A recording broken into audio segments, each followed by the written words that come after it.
वंदे मातरम। शिक्षक साथियों और विद्यार्थियों, आज मैं आपको पोस्ट मैट्रिक स्कॉलरशिप के बारे में विस्तार से बताऊंगा। जैसे कि आपको पता है कि कल दिनांक 30/9 को कार्यालय निदेशक माध्यमिक शिक्षा राजस्थान बीकानेर की तरफ से पोस्ट मैट्रिक छात्रवृत्ति के संबंध में विस्तृत जो दिशा निर्देश जारी हुए हैं, इसमें किस तरह की कौन कौन छात्र जो पात्र होंगे, कौन कौन से डॉक्यूमेंट लगेंगे, आय प्रमाण पत्र किस लेवल का वैलिड होगा, जाति प्रमाण पत्र कैसा वैलिड होगा और क्या आय की क्या सीमा होगी, सारी जानकारी मैं आपको दूंगा और किस तरीके से ये फॉर्म भरे जाएंगे। तो जैसा कि आप देख पा रहे हैं, ये समस्त जिला शिक्षा अधिकारी माध्यमिक मुख्यालय को भेजा गया पत्र है, जिसमें विषय है कि विभिन्न प्रकार की उत्तर मैट्रिक छात्रवृत्ति यानी पोस्ट मैट्रिक स्कॉलरशिप है। ये तो वर्ष सत्र 2022-23 के लिए साला दर्पण पोर्टल पर नई ऑटो प्रणाली के तहत उत्तर मैट्रिक छात्रवृत्ति प्रभारी द्वारा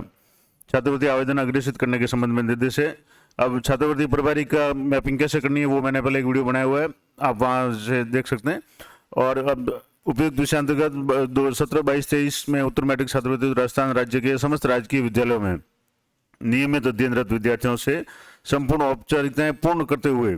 यानी जो भी फॉर्मेलिटी है वो आपको पूरी करनी पड़ेगी। ऑटो प्रणाली के तहत छात्र विद्यार्थियों से छात्रवृत्ति योजनाओं के आवेदन प्राप्त नहीं किए जाने हैं, यानी कि विद्यार्थियों से आवेदन प्राप्त नहीं करना है, लेकिन दूसरे जो डॉक्यूमेंट है वो आपको देखने हैं। और अपितु साला प्रस्ताव है वो साला दर्पण के स्टेट स्कूल स्कॉलरशिप मॉड्यूल में के माध्यम से संस्था प्रधान द्वारा ऑनलाइन अग्रेसित किए जाने हैं और जिसकी तिथि निम्नानुसार है, यानी संस्था प्रधान द्वारा साला दर्पण पोर्टल पर वांछित सूचनाएं ऑनलाइन अपडेट करने के पश्चात सबमिट और लॉक करने की जो अंतिम तिथि है वो 10/10/2022 है, यानी कि बहुत कम समय रह गया। आज जैसे 1 तारीख तो हो गई है, मात्र 9 दिन और रहे, तो 10 दिन के यानी 10 अक्टूबर तक आपको ये काम पूरा करना है। और समस्त प्रकार की उत्तर मैट्रिक छात्रवृत्तियों के योजना के ऑनलाइन ऑटो प्रोसेस हेतु विस्तृत दिशा निर्देश, पात्रता शर्तें, छात्रवृत्ति की दरें और आवश्यक दस्तावेजों के विवरण शिक्षा विभाग की वेबसाइट education.rajasthan.gov.in के सेकेंडरी के स्कॉलरशिप टैब और साला दर्पण के स्टेट स्कूल स्कॉलरशिप मॉड्यूल पर भी उपलब्ध है। अतः आप अपने अधीनस्थ समस्त संस्था प्रधानों को कार्यक्रम के अनुसार साला दर्पण पोर्टल पर ऑनलाइन नई ऑटो प्रणाली की प्रक्रिया पूर्ण करने के लिए आवश्यक जो भी दिशा निर्देश है वो जारी करें। अब इसमें क्या करना है, सबसे पहले तो कार्मिक टैब के वर्क इंचार्ज में जाकर के पोस्ट मैट्रिक छात्रवृत्ति इंचार्ज बनाया जाना है, जिसका मैंने अलग से पूरा वीडियो बनाया हुआ है, आप वहां देख सकते हैं। उसके अलावा संस्था प्रधान को साला दर्पण के विद्यार्थी टैब के अंतर्गत लाभकारी योजनाओं के लिए अनिवार्य छात्र सूचना की योजना की आवश्यकता अनुसार पूर्ण किया जाना है, यानी किसी छात्र की आय वगैरह अगर आपको फीड करनी है तो इस जो मॉड्यूल है साला दर्पण के ऊपर विद्यार्थी टैब में, उसमें जाकर के ये करना पड़ेगा। और यदि विद्यालय छात्रवृत्ति प्रभारी ने किसी और छात्र को किसी भी योजना के लिए स्वीकार नहीं किया है, उसे अस्वीकार भी नहीं किया है, तो किसी भी योजना के लिए पात्र होने पर सिस्टम उस छात्र को शेड्यूल समाप्त होने के बाद उस योजना हेतु स्वतः पात्र कर देगा। अतः जिसकी जिम्मेदारी संस्था प्रधान की रहेगी, यानी आपको ये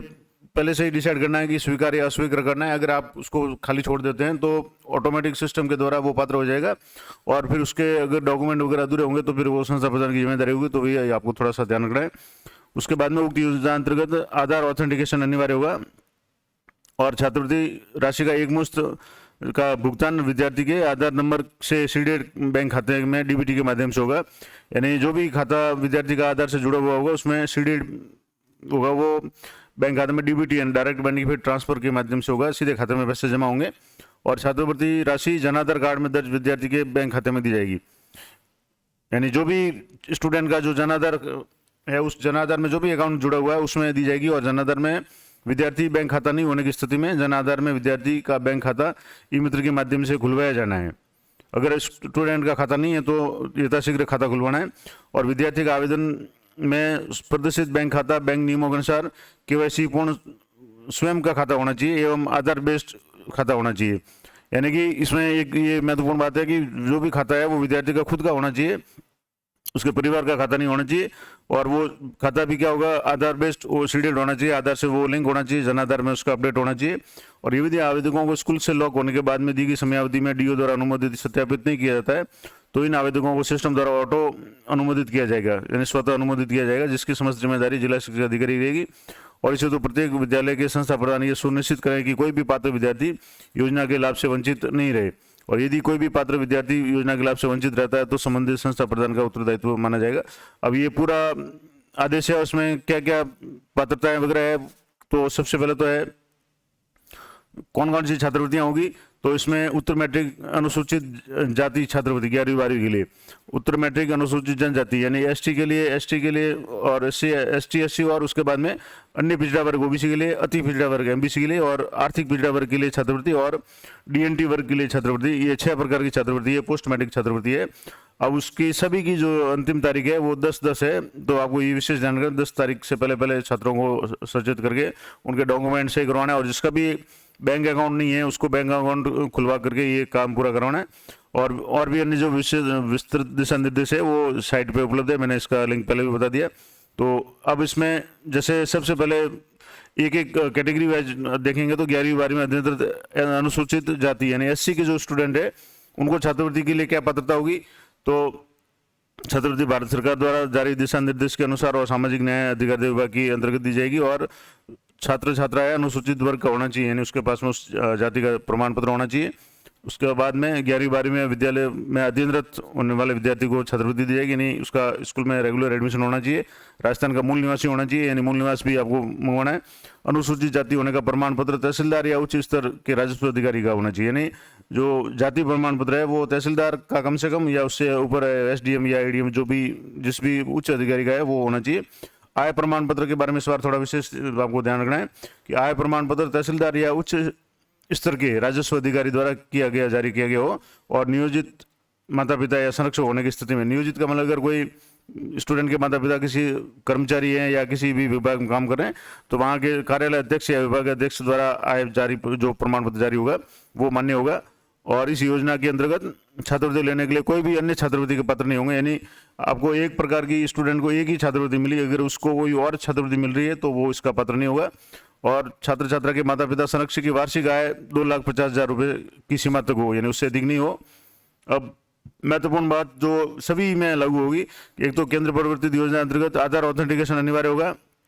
छात्रवृत्ति राशि का भुगतान विद्यार्थी के आधार नंबर से सीडेड बैंक अकाउंट में डीबीटी के माध्यम से किया जाएगा, यानी स्टूडेंट का खुद का खाता होना चाहिए और आधार से जुड़ा होना चाहिए, जन आधार में अपडेट होना चाहिए। छात्रवृत्ति जन आधार कार्ड में दर्ज विद्यार्थी के बैंक खाते में दी जाएगी, और जन आधार में विद्यार्थी बैंक खाता नहीं होने की स्थिति में जन आधार कार्ड में विद्यार्थी का बैंक खाता ई मित्र के माध्यम से जुड़वाना होगा। और ये काम सबसे प्राथमिकता से करना होगा, क्योंकि कई स्टूडेंट के जन आधार बने हुए, आधार बने हुए, डॉक्यूमेंट भी सही है, ऑथेंटिकेशन भी साला दर्पण के माध्यम से अधिकांश लोगों स्टूडेंट का हो गया है, लेकिन फिर भी उनका खुद का खाता नहीं होकर के उसके माता पिता का खाता है। तो आपको ये ध्यान रखना है कि स्टूडेंट का खुद का खाता होना चाहिए। विद्यार्थी आवेदन में प्रदर्शित बैंक खाता बैंक नियमों के अनुसार केवाईसी पूर्ण स्वयं का खाता हो और आधार बेस्ड अकाउंट हो, और योजना अंतर्गत विद्यार्थी को कुल देय राशि का 40% राज्य सरकार द्वारा भुगतान करने के पश्चात 60% राशि का भुगतान केंद्र सरकार द्वारा सीधे उसके खाते में किया जाएगा। अब 11वीं 12वीं के लिए छात्रावासी यानी जो हॉस्टल में रहते हैं उनको 400 रुपये प्रति माह, और डे स्कॉलर यानी जो विद्यालय में आ रहे हैं उनको 250 रुपये 250 रुपये प्रति माह है, और कुल राशि छात्र जो भी हॉस्टलर है उनके लिए 4,000 रुपये अधिकतम 10 माह के लिए, और डे स्कॉलर है उनको 2500 रुपये अधिकतम 10 माह के लिए मिलेंगे। और इसकी भी जो अंतिम तारीख है वो 10/10/2022 है। इसी तरह से अनुसूचित जनजाति एसटी के लिए भी वही है कि वो अध्ययनरत होना चाहिए, उसको जाति प्रमाण पत्र सक्षम अधिकारी का होना चाहिए, राजस्थान का मूल निवासी हो, तहसीलदार या उससे उच्च अधिकारी का जाति प्रमाण पत्र हो, आय प्रमाण पत्र तहसीलदार या राजस्व अधिकारी का हो, माता पिता नियोजित है तो विभाग अध्यक्ष का आय प्रमाण पत्र होना चाहिए, वार्षिक आय है उसकी भी 2.5 लाख रुपए होनी चाहिए, अन्य कोई छात्रवृत्ति नहीं मिलनी चाहिए, और केंद्र प्रवर्तित योजना के कारण उसका भी आधार से सीडेड अकाउंट होना चाहिए और जन आधार में उसका खाता है वो दर्ज होना चाहिए। इनको जो स्कॉलरशिप है वो 380 रुपये स्कॉलर को 12 महीने के यानी 10 अधिकतम 10 महीने के 3800 रुपये, और डे स्कॉलर यानी जो विद्यालय में पढ़ने वाले हैं उनको 230 रुपये प्रति माह यानी कुल 2300 रुपये अधिकतम 10 माह के लिए ये मिलेंगे। इसकी भी तारीख है 10/10 है। इसके अलावा ओबीसी के जो भी स्टूडेंट है उनको भी 11वीं 12वीं में नियमित अध्ययन होना चाहिए। उसके अलावा ओबीसी का स्टूडेंट होना चाहिए, यानी ओबीसी में कौन कौन आएंगे, उसमें ओबीसी वर्ग में उल्लेखित 17 श्रेणियों वाले विद्यार्थी आवेदन कर सकते हैं। अब जैसे इसमें बीपीएल कार्ड धारक का पुत्र पुत्री, अंत्योदय कार्ड धारक की पुत्री, स्टेट बीपीएल और कार्ड धारक की महिला की पुत्री पुत्र, अनाथ बालक बालिका, विधवा स्वयं विधवा की पुत्री पुत्र, तलाकशुदा महिला स्वयं तलाकशुदा महिला की पुत्र पुत्री, और विशेष योगीजन स्वयं या विशेष योगीजन के पुत्र पुत्री, ये महत्वपूर्ण है। इसके अलावा छात्र छात्रा ने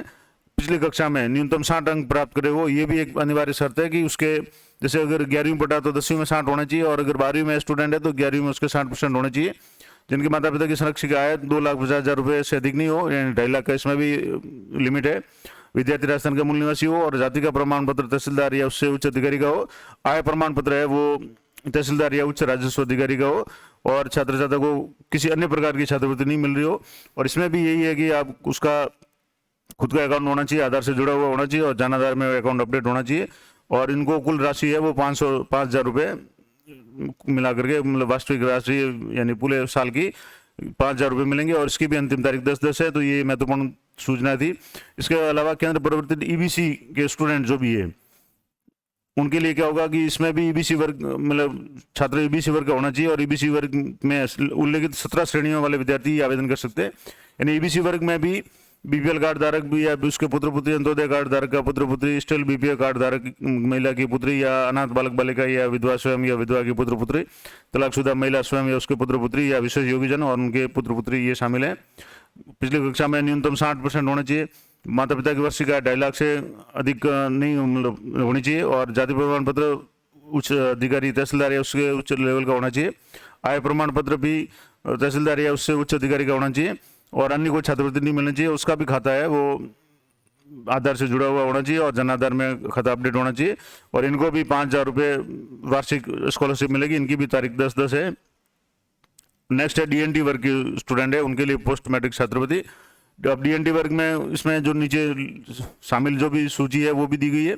और इसमें कौन कौन से आएंगे तो 11वीं 12वीं में अध्ययन होना चाहिए। और डीएनटी वर्ग में उल्लेखित 17 श्रेणियों के विद्यार्थी आवेदन कर पाएंगे, जिसमें जैसे बीपीएल कार्ड धारक की पुत्र पुत्री, अंत्योदय कार्ड धारक, स्टिल बीपीएल के कार्ड धारक की पुत्र पुत्री या महिला खुद अनाथ बालक बालिका, विधवा स्वयं या विधवा की पुत्र पुत्री, या तलाकशुदा महिला स्वयं या उसके पुत्र पुत्री, या विशेष योगीजन और उनके पुत्र पुत्री। और इनके भी पिछली कक्षा में 60% अनिवार्य अंक होना चाहिए, और वार्षिक आय उसकी भी 2.5 लाख से अधिक नहीं होनी चाहिए। आय प्रमाण पत्र तहसीलदार या उसके उच्च लेवल का होना चाहिए, और इसके अलावा जाति प्रमाण पत्र भी तहसीलदार या उसके उच्च लेवल का होना चाहिए। आधार से जुड़ा हुआ खाता विद्यार्थी का खुद का होना चाहिए, जन आधार में अपडेट होना चाहिए, और इनको भी 5,000 रुपये की राशि मिलेगी, और अंतिम तारीख इनकी भी 10 तारीख है।